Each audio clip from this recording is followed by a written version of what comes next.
এরকম কোন ব্যক্তিকে অবশ্যই আপনি অ্যারেস্ট করতে পারবেন না।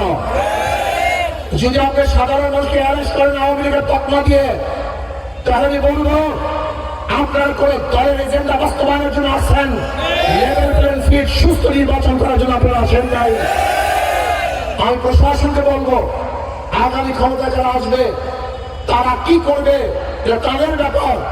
আপনি মাত্র কয়েকটা দিন আছেন, এই মুহূর্তে যারা দোষীরা নির্দোষ যে দলই করুক না কেন কোন অবস্থাতেই তাদেরকে অ্যারেস্ট করা যাবে না, হয়রানি করা যাবে না। যদি কোনো অবস্থাতে আপনি হয়রানি করেন, যাদের বিরুদ্ধে কেস নাই, ওয়ারেন্টের আসামি না, তাহলে আমি কিন্তু হাজার হাজার জনগণ নিয়ে থানা ঘেরাও করতে পারতে হবো। আমি নির্বাচন করবো কি করবো না এই ডিসিশন নিতে বাধ্য হব। আমি চাই সমস্ত মানুষ ভয় ভীতির ঊর্ধ্বে থেকে সুন্দর এক পরিবেশে তারা ভোট অধিকার প্রয়োগ করবে, এইটা আমার প্রশাসনের দাবি। এবং আমার সাংবাদিক বন্ধুদেরকে বলবো একটা সুন্দর নির্বাচন উপহার দেওয়ার জন্য আপনারা সব সেন্টারে যাবেন। ইসি যে বলেছিল যে মোবাইল নিয়ে ঢুকতে পারবে না, আজকে সে আইন রহিত করেছে, এখন সবাই মোবাইল নিয়ে ঢুকতে পারবেন। কোনো জায়গায় গ্যাঞ্জাম হওয়ার সাথে সাথে ভিডিও ছবি সহ প্রকাশ করে দিবেন এবং বলবেন এই দেশে নির্বাচন কি অবস্থা তোমরা স্পষ্ট দেখো। আমরা চাই কেউ কোনো অবস্থাতেই সেন্টার দখলের চেষ্টা করবেন না। আমার মা বোনকে বলবো ফজরের পরই সবাই ভোট কেন্দ্রে চলে যাবেন, জুতা এমন জুতা পরিধান করবেন যেন খুলতে দেরি না হয়। ভোট ডাকাতি করতে আসে তাহলে দুই হাতে দুই জুতা দিয়ে চালের মধ্যে ভোট দিয়ে আরেকটা মনে রাখতে চাই, তোমাদের শরীর রক্ত আছে, ওই ডাকাতদের শরীর রক্ত আছে, ওই ডাকাতদেরও সাহস আছে, তোমাদেরও সাহস আছে। আমি মনে করি মোহাম্মদ ইমানের সামনে ডাকাতের ইমানের কোনো শক্তি নাই।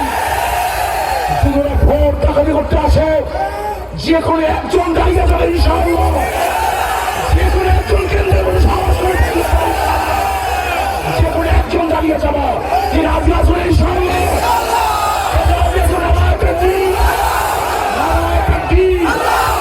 একজন দাঁড়িয়ে যাবে, একজন তোমাকে মেরে ফেলুক, তোমাকে যদি কিচ্ছু করে, তোমাকে আসার করে, আহত করে, আল্লাহ না করে তুমি যদি শহীদ হয়ে যাও, আমি সবার সামনে ওয়াদা করতেছি তোমার পরিবারের জন্য আমি নেব ইনশাআল্লাহ, তোমার পরিবারের জন্য আমি নেব ইনশাআল্লাহ, তোমার সন্তান তোমার স্ত্রীর জন্য আমি নেব।